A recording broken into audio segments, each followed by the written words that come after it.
Center of the screen.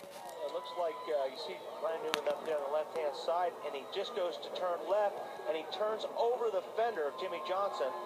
He loses it a little bit and turns back into Jamie McMurray, who turns it into the wall. It's a chain reaction.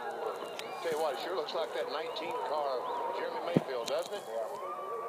And with such a small field for this race, the cars by the spinning cars and nobody coming in from behind, so NASCAR did not put out the caution flag and end the race right there. They let them come back around. And you got to look at these cars, guys. People, you have to remember, these cars are literally on the edge all the time, even on the straightaway. So just a little bit of contact with another car cause a lot of trouble. Well, Dale Earnhardt Jr. tried to chase Dale Jarrett over those final couple of laps for the win, came up one spot short. Chase him, he did, Alan, and the outside lane was working. Did that surprise you, Junior? And for a guy who didn't have a very good car, that was a pretty good run. Yeah, I knew the outside's where I was going to need to be to make a run at the end. And Jared was up there, and he's a good friend of mine.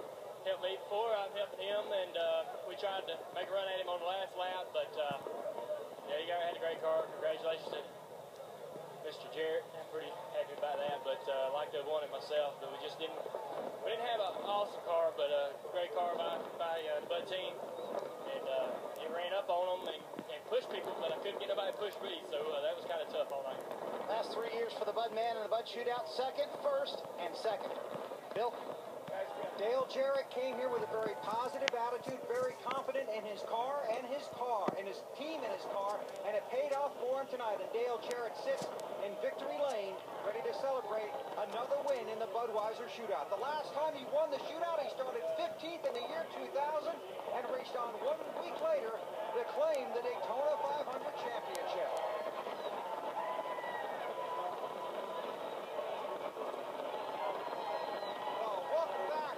Victory lane at Daytona. I heard you say there's no bumper left on the rear of this car.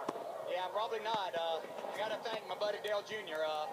He probably had the fastest car, but he was knocking the devil out of the back bumper, and that's what I needed to get the push by him. And I knew that was my one chance was to keep him behind me and try to go by the guys on the outside. But this is a really good race car, man. Mike made some great adjustments. I'd been a loose end, and that's what you don't want to be with 8 laps to go, but he adjusted on it during that red flag and made it really good. And say hi to Kelly and kids back home. This one's for you. Last 2 times we've won this thing, we've won the 500, so looking forward to next Sunday.